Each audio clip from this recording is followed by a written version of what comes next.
En la primera sesión comenzamos con una definición de perdón y la motivación para perdón. Y en esta sesión vamos a hablar de una cosa muy clave acerca de esta discusión, es que ¿qué la Biblia dice para ellos que dice que no van a perdonar? Porque eso es difícil. Perdón es difícil y hay algunos que dicen es imposible y como mi suegro yo no voy a hacerlo. Pero la Biblia tiene una advertencia para ellos que tienen esa actitud y tiene algo que decir acerca de esta. Y podemos encontrar nuestro pasaje para esa sesión en Mateo 18, versículo 21 a 35. Y vamos a leer juntos, vamos a leer y después vamos a hablar de este pasaje. Mateo 18, comenzando en el versículo 21. Entonces se le acercó Pedro y le dijo: Señor, ¿cuántas veces pecará mi hermano contra mí que yo haya de perdonarlo? ¿Hasta 7 veces? Jesús le dijo: no te digo hasta 7 veces, sino hasta 70 veces 7. Por eso el reino de los cielos puede compararse a cierto rey que quiso ajustar cuentas con sus siervos. Y al comenzar a ajustarlos, le fue presentado uno que le debía 10,000 talentos. Pero no teniendo él con qué pagar, su señor ordenó que lo vendieran junto con su mujer y sus hijos y todo cuanto poseía, y así pagara la deuda. Entonces el siervo cayó postrado ante él, diciendo: ten paciencia conmigo, y todo te lo pagaré. Y el señor de aquel siervo tuvo compasión, y lo soltó, y le perdonó la deuda. Pero al salir aquel siervo, encontró a uno de sus consiervos que le debía 100 denarios. Y echándole mano, lo ahogaba diciendo: paga lo que debes. Entonces su consiervo, cayendo a sus pies, le suplicaba diciendo: ten paciencia conmigo y te pagaré. ¿Suena familiar? Sin embargo, él no quiso, sino que fue y lo echó en la cárcel hasta que pagara lo que debía. Así que cuando vieron sus consiervos lo que había pasado, se entristecieron mucho y fueron y contaron a su señor todo lo que había sucedido. Entonces, llamándolo su señor, le dijo: siervo malvado, te perdoné toda aquella deuda porque me suplicaste. ¿No deberías tú también haberte compadecido de tu consiervo, así como yo me compadecí de ti? Y enfurecido su señor, lo entregó a los verdugos hasta que pagara todo lo que le debía.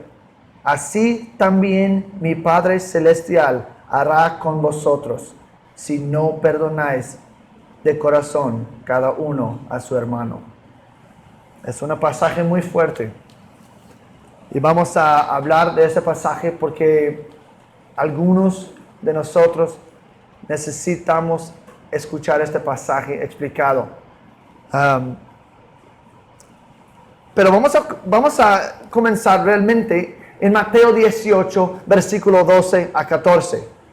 Porque en un sentido, el capítulo 18 comienza con varias historias de cómo realmente nosotros debemos perseguir ellos o perdonar ellos que han hecho algo contra nosotros.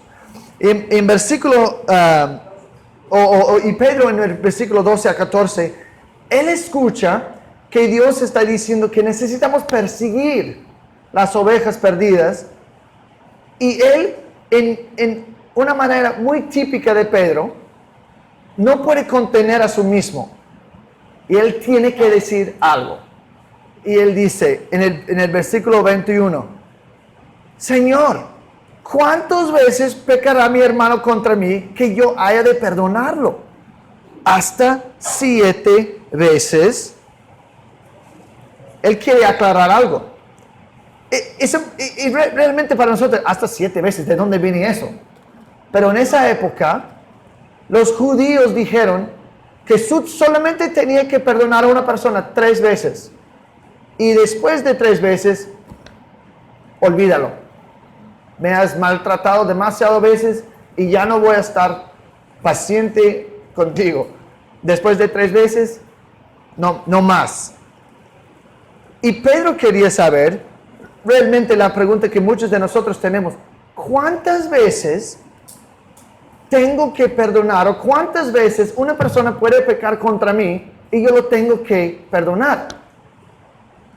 Es una cosa que nos pregunta porque nos preguntamos porque estamos pensando, si yo tengo que seguir perdonando por cada ofensa, pues yo tengo miedo que me van a aprovechar.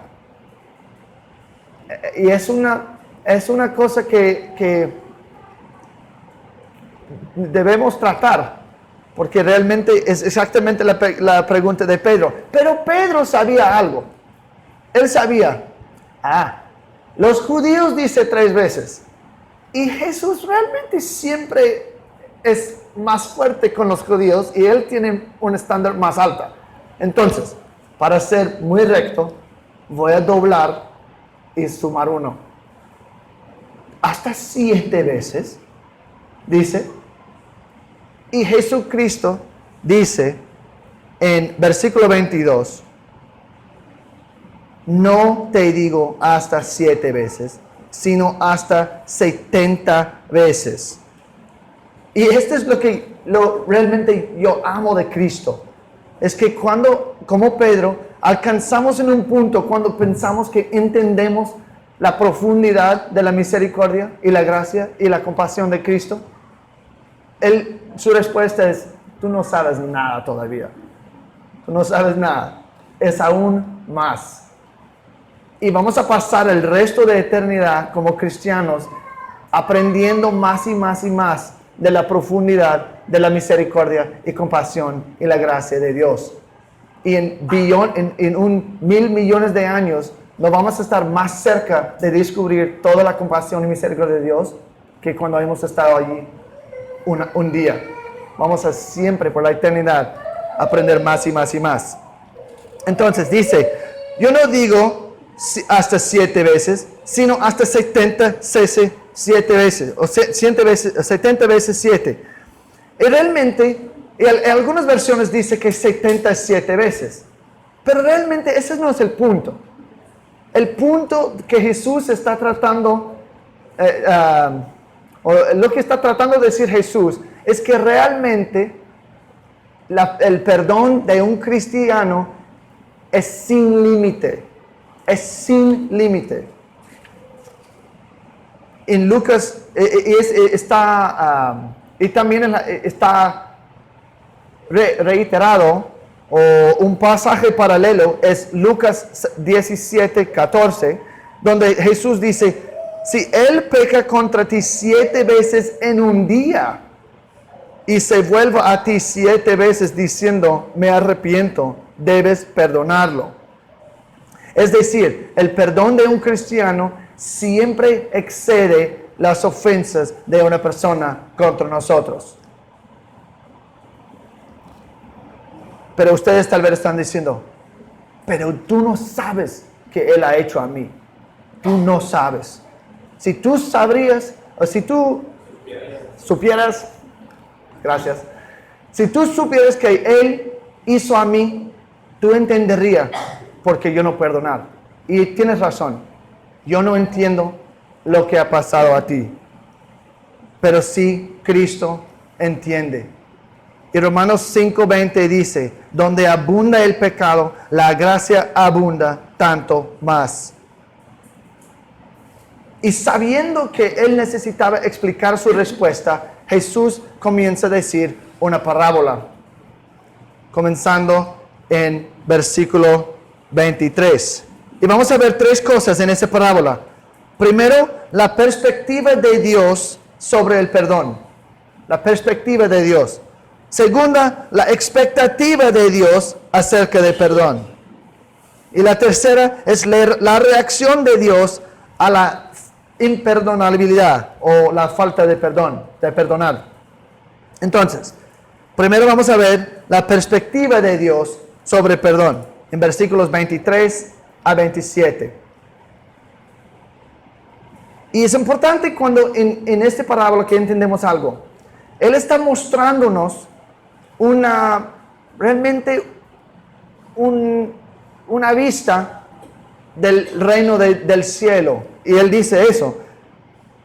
Por eso, en versículo 23, el reino de los cielos puede compararse a cierto rey. Está diciendo que aquí voy a verte una cosa o una vista del cielo del rey, reino del cielo.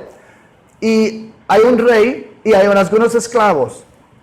Y vemos en versículo 35 que el rey representa a Dios. Y los esclavos representan sus hijos, sus cristianos reales.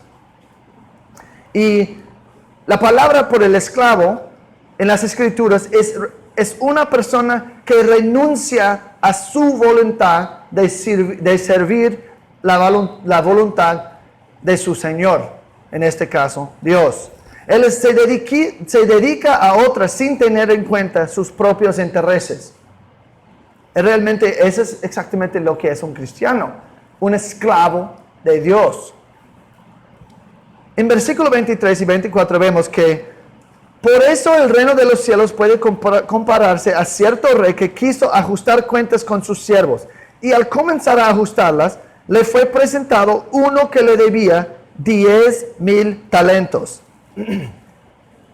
El problema cuando leemos eso es que leemos esta parte, es que decimos que 10,000 talentos, ¿qué no importa? ¿Qué significa eso? Pero voy a mostrarles que si no entendemos qué es un talento, vamos a perder el punto de este pasaje. Un talento no es $1 ni un peso. Un talento era lo mismo que 15 años de ingresos para un empleador o empleado. 15 años.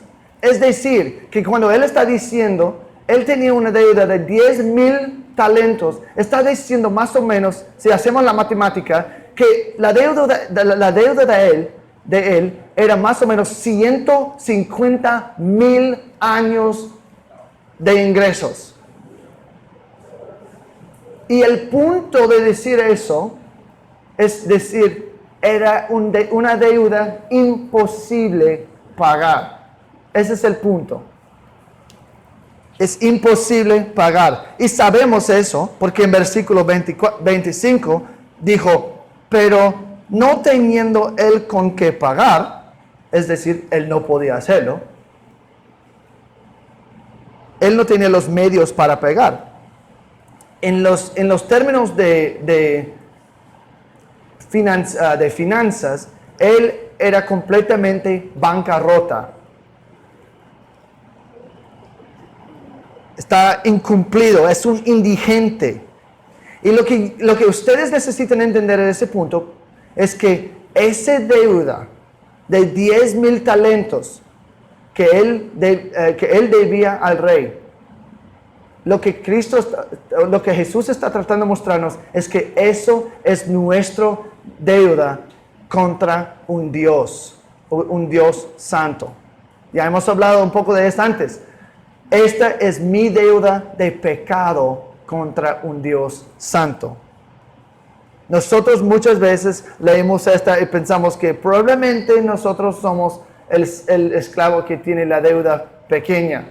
No, Dios está tratando de mostrarnos, Jesús está tratando de mostrarnos en esta parábola, que nosotros todos somos el primer esclavo. Y nuestra deuda de pecado es 10,000 talentos contra un Dios. El problema es que para muchos de nosotros no pensamos de nuestro pecado correctamente. Nosotros pensamos que nuestro pecado es una cosa no tan grave. Y eso es un problema. Pero les voy a explicar algo como funciona el pecado. Si yo golpeo a mi amigo Santi, probablemente lo peor, pues tal vez él me va a golpear. O dice que sí. Si yo golpeo una policía, tal vez me van a poner en la cárcel. Si yo golpeo al presidente, es posible que me van a matar. Su seguridad o sus... Eso. Pero si yo golpeo a Dios, voy al infierno. ¿Qué cambió? ¿La ofensa? No. La única cosa que cambió fue la persona contra quien yo pequé. Es súper importante cuando pensamos de pecado, porque si yo pienso que mis pecados son menores, es porque yo no entiendo contra quién estoy pecando. Es decir, realmente un pecado contra un Dios perfecto, santo, eterno, vale 10,000 talentos. Un pecado. Y la pregunta es, cada pensamiento lujurioso, cada momento de enojo, cada vez que se concentraba más en la aprobación de los demás en lugar de Dios, cada mentira, cada momento que tú deseaste algo más de Dios. Entonces, ¿cuántos pecados ustedes tienen? ¿Cuántos pecados tienes tú? ¿Cuántos talentos es tu deuda contra un Dios santo y perfecto? Porque dice también en Isaías 74 que también las cosas que pensamos que son buenos son malos, aparte de Cristo.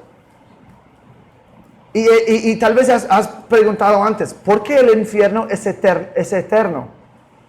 Porque tomaría una eternidad pagar un pecado o pagar el precio por un pecado contra un Dios eterno y santo y perfecto.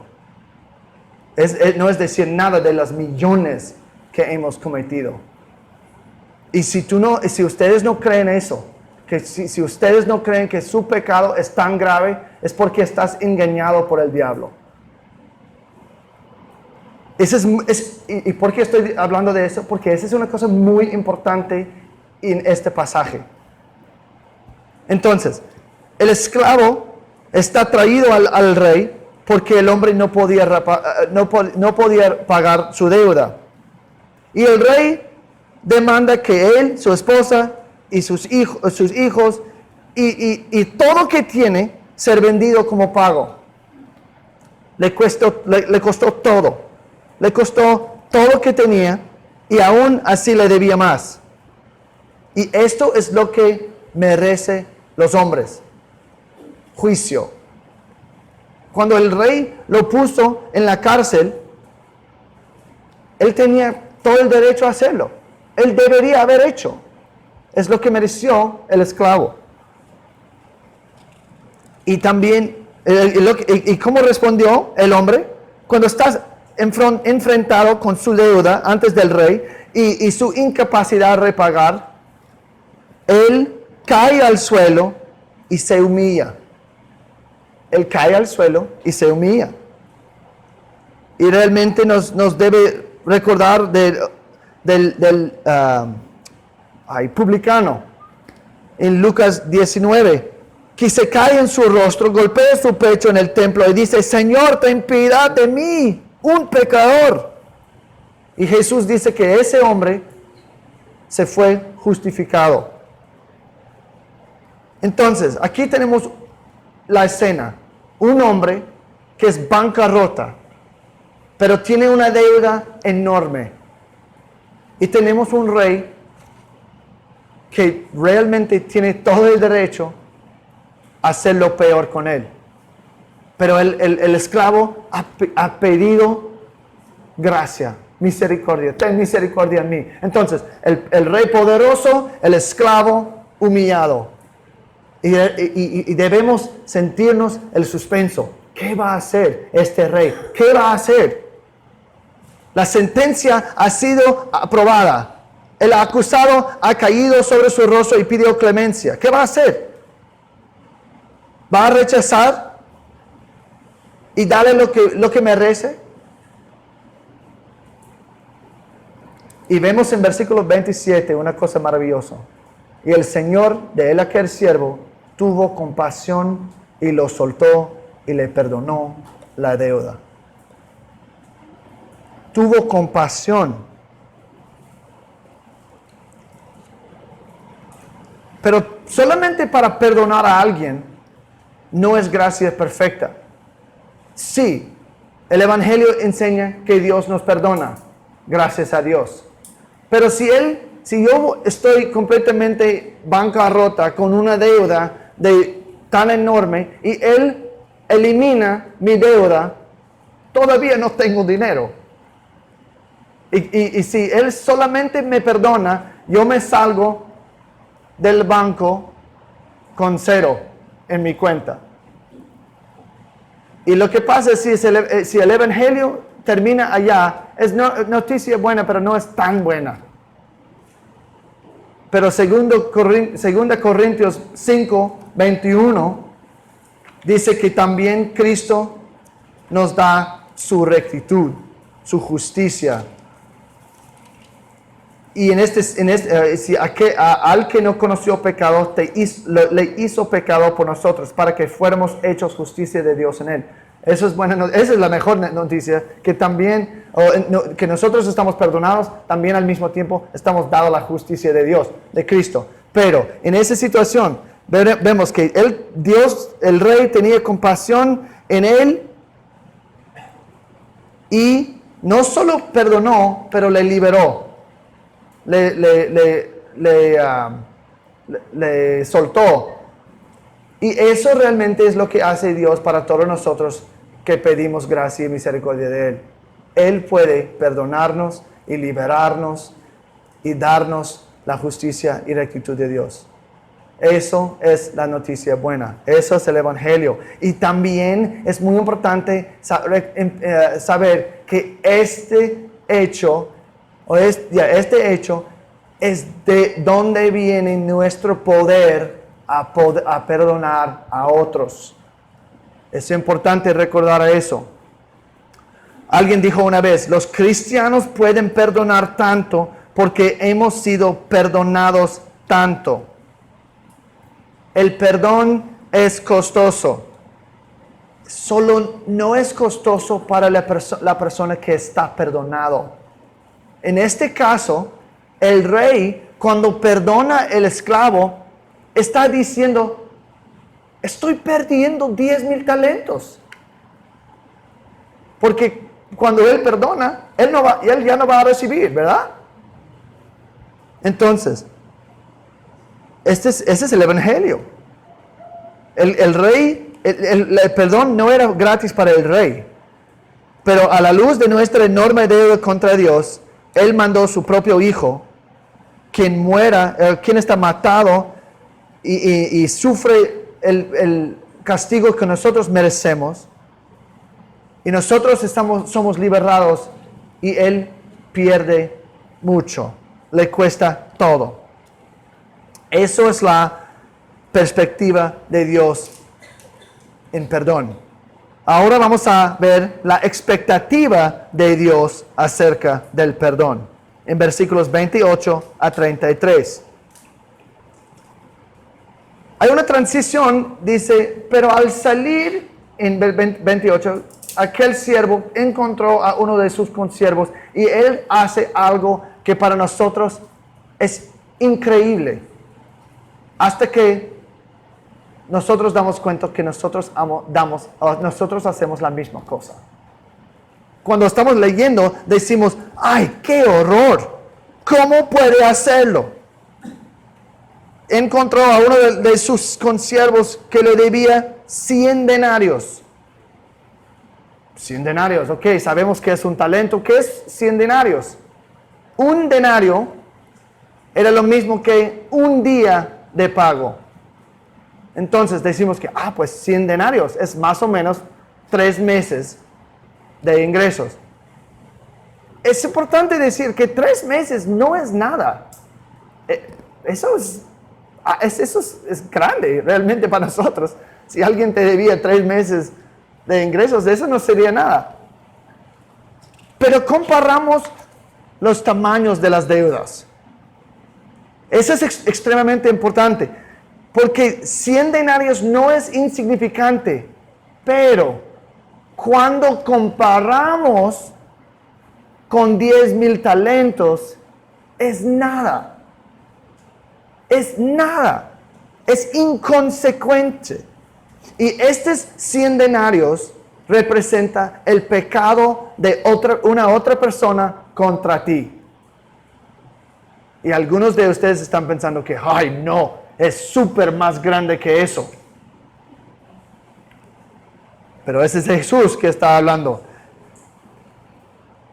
Pero, por ejemplo, si alguien me roba de 10,000 de algo, es mucho.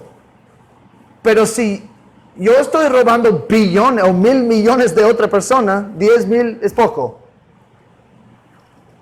Y es que es el punto de Jesús. Es que cuando está comparado con tu deuda de pecado contra Dios, no hay ninguna cantidad de pecado de que nadie pueda hacerte que puede comparar. Y si Dios ha perdonado tu deuda masiva, nosotros debemos perdonar las deudas comparativamente pequeño contra nosotros. Pero podemos tal vez decir, sí, pero los pecados que Él hizo contra mí no son como los pecados que he hecho contra Dios. Son diferentes. Yo sí he mentido, claro, pero Él mató a mi hijo. Es súper diferente. Tú no entiendes. Pero realmente necesitamos una cambio de perspectiva de nuestro pecado. Dios ve el corazón. ¿Qué fueron los pecados contra ti? Adulterio, traición, asesinato, abuso. ¿Cómo Dios ve sus pecados en su contra? ¿Has deseado? ¿Has deseado una persona en tu corazón, como dice? Jesús dice que eso es adulterio. Eso es adulterio. Entonces, si has hecho, tú no puedes decir, pero mi esposo cometió adulterio en mí, es diferente. No, es exactamente lo mismo en los ojos de Dios. ¿Has enojado y tenido pensamientos de odio? Jesús dice que eso es un asesinato en tu corazón. La raíz, lo mismo. ¿Has deseado y amado cosas más que Dios? Dios dice que es traición espiritual. Entonces, si nosotros vemos nuestros pecados en el nivel de corazón, literalmente no hay ni un pecado que puede ser cometido contra nosotros que no hemos cometido contra Dios. 1000 veces. Santiago 2:10 dice que si has fallado en un punto de la ley, se ha hecho culpable de todos. De todos. Y la severidad es súper más severo porque es contra un Dios santo, no contra una persona pecaminosa. Pero, regresando al texto, pero en vez de compasión y generosidad del rey, vemos la crueldad del esclavo. Otra vez vemos otra comparación. La gran deuda, la deuda pequeña. La gran compasión, la falta de compasión. En versículo 28, y echándolo mano, lo ahogaba diciendo, paga lo que debes. Él está tratando de elevarse a una posición de poder y autoridad y juicio. ¿Qué pasó con su humildad antes del rey? Y en versículo 29, entonces su consiervo, cayendo a sus pies, le suplicaba, ten paciencia conmigo y te pagaré. ¿Suena familiar? Es exactamente la misma cosa que dijo al rey, pero su respuesta es drásticamente diferente. Observan los verbos en versículo 27 y 30 y vemos que el rey tuvo compasión, lo soltó y le perdonó. Pero el esclavo, él no quiso, sino que fue y lo echó en la cárcel. Y cuando leemos esta parábola, nosotros sentimos la injusticia. Ay, ¿cómo puede hacer? Es insoportable. Y eso es el punto de Jesucristo. A la luz de la asombrosa misericordia del Rey, para cualquier cristiano, no perdonar a un hermano es ridículo y impensable. Es ridículo. Si Dios te ha perdonado de tus pecados, a no perdonar a otra persona, realmente en los ojos de Dios es ridículo. Ese es el punto. No era malo que el esclavo exigió la devolución. Dios también exige el pago para pecado. Eso es justicia. Pero voy a decir algo. Ustedes no quieren justicia. Justicia es algo que es muy difícil para nosotros en el perdón. Ay, yo no puedo perdón. Yo no quiero perdonar porque la justicia está violado. Ustedes no quieren justicia. Porque si ustedes quieren justicia, van al infierno. Nosotros todos queremos misericordia. Es lo que queremos realmente. Y misericordia es que recibimos porque estamos perdonados. Y lo que hace su respuesta impensable es que su respuesta al pecado del otro o a la deuda del otro está comparado con su deuda con el rey. En el versículo 31, así que cuando sus consiervos vieron lo que había pasado, se entristecieron mucho y fueron y contaron a su señor todo lo que había sucedido. Pues, es decir, cuando nosotros vemos otra persona en el pecado de no perdonar, nosotros no debemos decir que, pues, ellos tienen un derecho de estar enojado y no. O el tiempo cura todas las heridas. No. Tiempo no cura cáncer. Tiempo permite cáncer sembrar y matar. Y es lo mismo con pecado. Si nosotros no conocemos otros que están cometiendo ese pecado, con todo amor, necesitamos hablar con esa persona y rogarles arrepentirse. No es el mejor interés de la persona que no perdona dejarlos en su pecado y decir que, pues, realmente tienen un derecho a estar enojado. ¿Quién soy yo a decir algo? No, es un cáncer y está destruyendo el testimonio de la iglesia. Y en versículo 32, cuando el rey escucha de las acciones del esclavo, él dice, siervo malvado. Él ve la falta de voluntad del esclavo para perdonar y la dureza del corazón como el mal. Es como, pues mal, para mí, yo hablo inglés y tenemos palabras mucho más fuertes. Es como de los diablos. Es súper mal. Es demónico. Demoniaco también. Así entienden. Es demoníaco no perdonar. Y si estamos enojados cuando leemos esta parábola, su falta de perdonar, nosotros debemos realmente pensar en nuestras propias vidas, en si nosotros estamos culpables de la misma cosa. Culpables de la misma cosa. En versículo 33, el rey da muy claramente su expectativa para el esclavo y la razón por qué el esclavo debería haber perdonado al otro. Versículo 33. ¿No deberías tú también haberte compadecido de tu consiervo, así como yo me compadecí de ti? Él recuerda el esclavo que él ha hecho para él.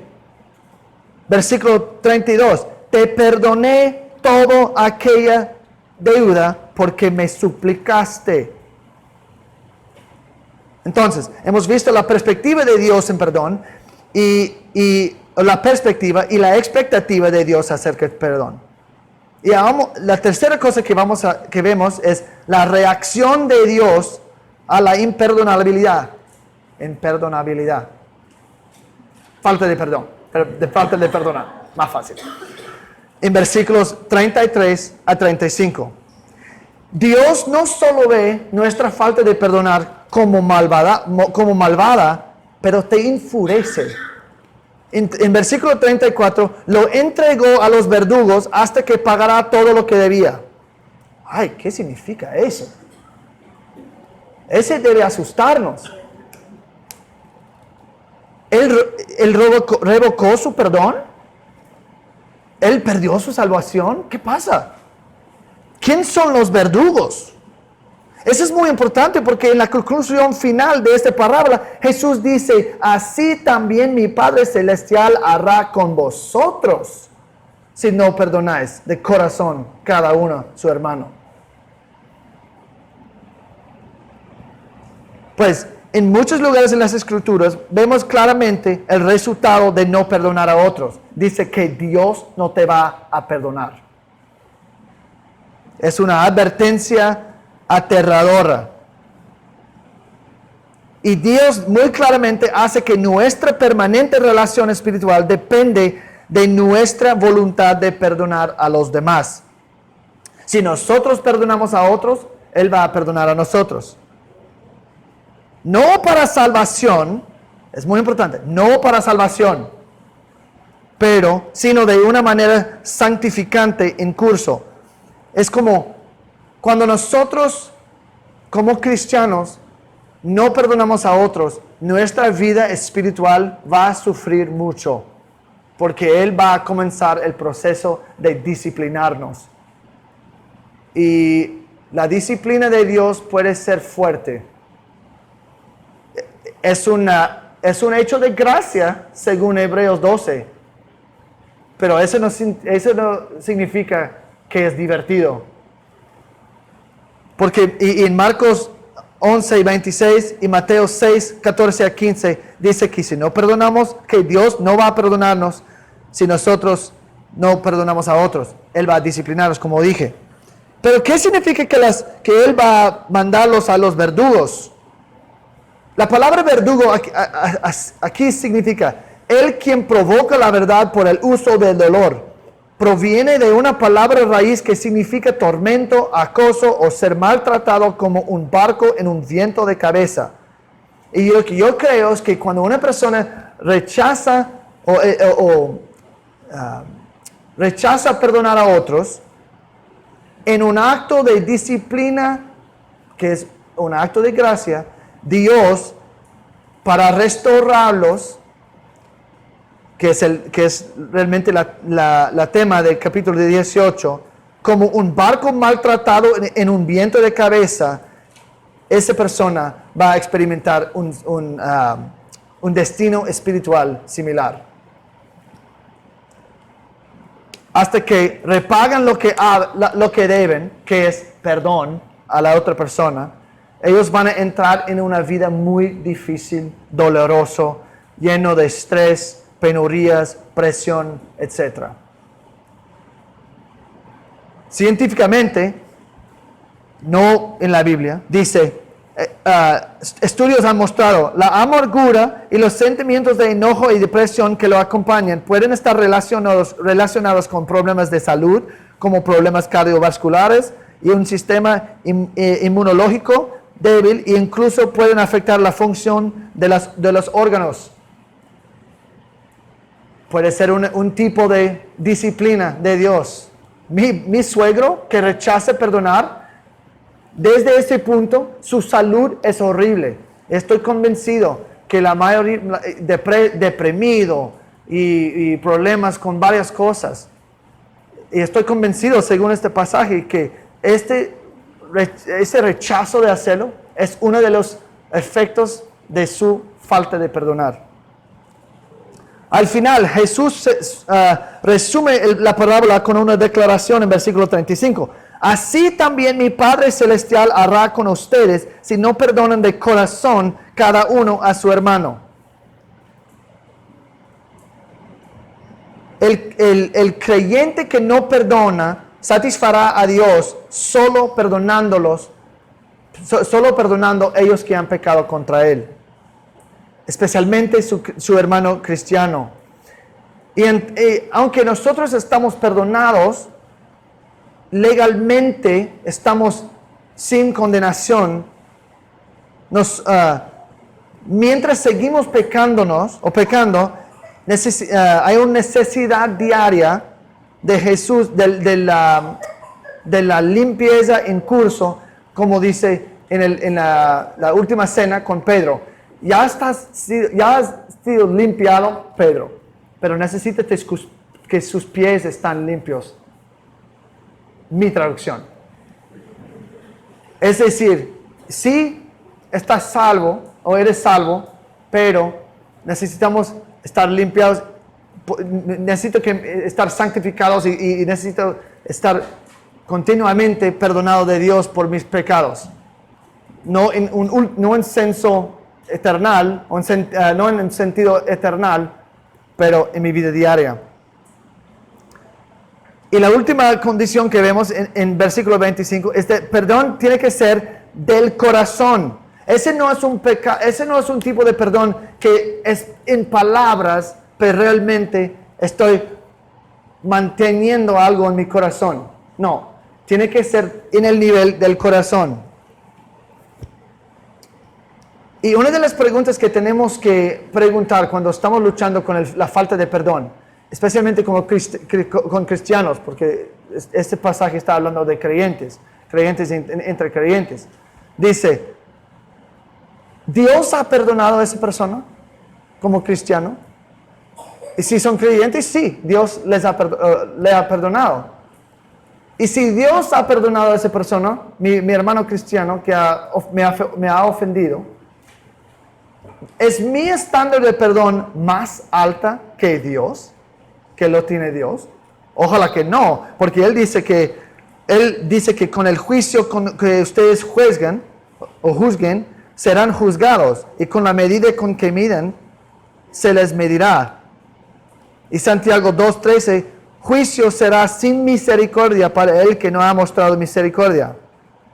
Entonces, si tú dices que, ok, yo entiendo lo que has dicho, pero no estoy de acuerdo, yo no sé si realmente los pecados de una otra persona son menores. Yo tengo un ejercicio para ti. Yo quiero que agarras un cuaderno y yo quiero que desde lo más temprano que puedes, que escribes línea por línea cada pecado que has cometido contra Dios. Cada uno. Cada pensamiento mal.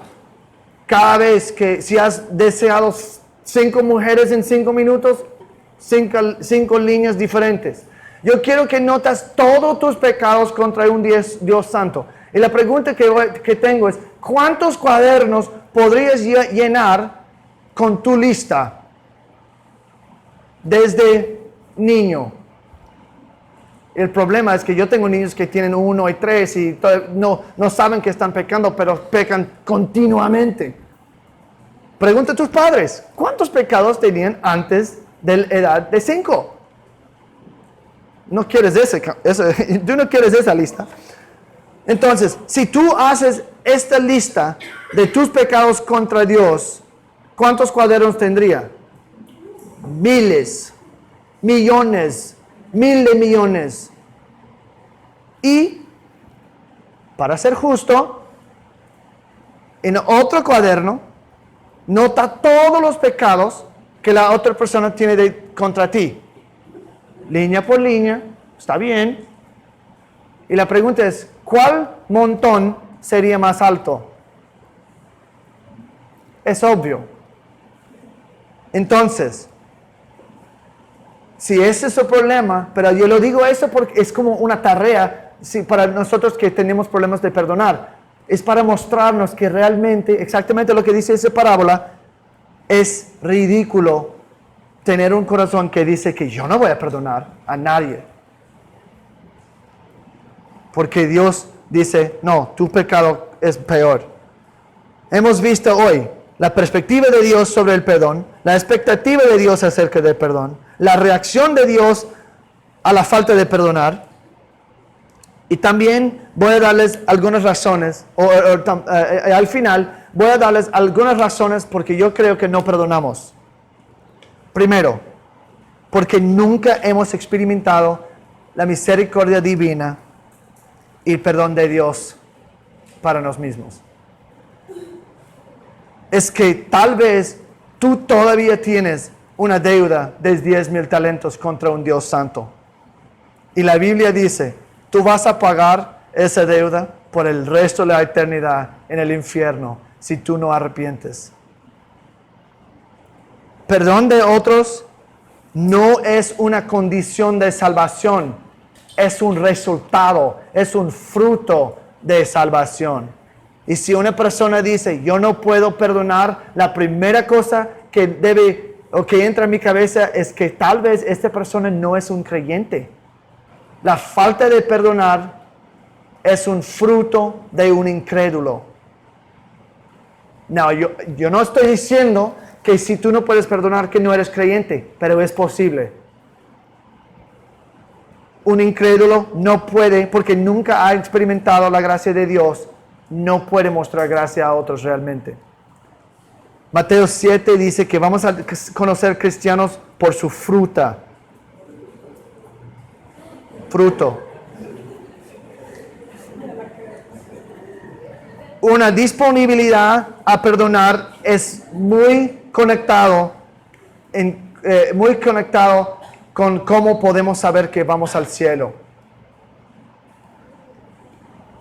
Otra razón es porque no damos cuenta el peso de nuestra ofensa antes de un Dios santo. Si yo creo que todavía mi deuda no es 10,000 talentos, es muy fácil pensar, pues mira tan grande su ofensa contra mí.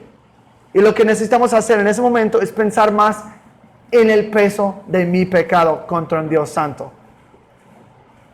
Es posible, yo puedo ser creyente, pero he minimizado o disminuido mi pecado tanto que las ofensas de otros contra mí parecen mucho más que 100 denarios. Y mi pecado y mi deuda contra Dios parece mucho menos que 10,000 talentos. Necesitamos compararnos al estándar de Dios y no de nosotros mismos. Y otra razón que tal vez nosotros no perdonamos como creyentes es que realmente hemos olvidado la gracia que hemos recibido. Y si estamos luchando y teniendo dificultad confiar o recordar la gracia, la misericordia que Dios nos ha mostrado, es difícil mostrar la misma gracia a otros. Y tengo un poco más, pero yo voy a hacerlo. Entonces, lo que quiero dejar con ustedes después de esta sesión es, perdón es posible. Es posible como creyente porque nosotros hemos recibido un montón de misericordia y compasión por nuestros pecados. Eso es el poder de perdonar a otros. Esto es el poder, lo que yo he ya recibido de Cristo.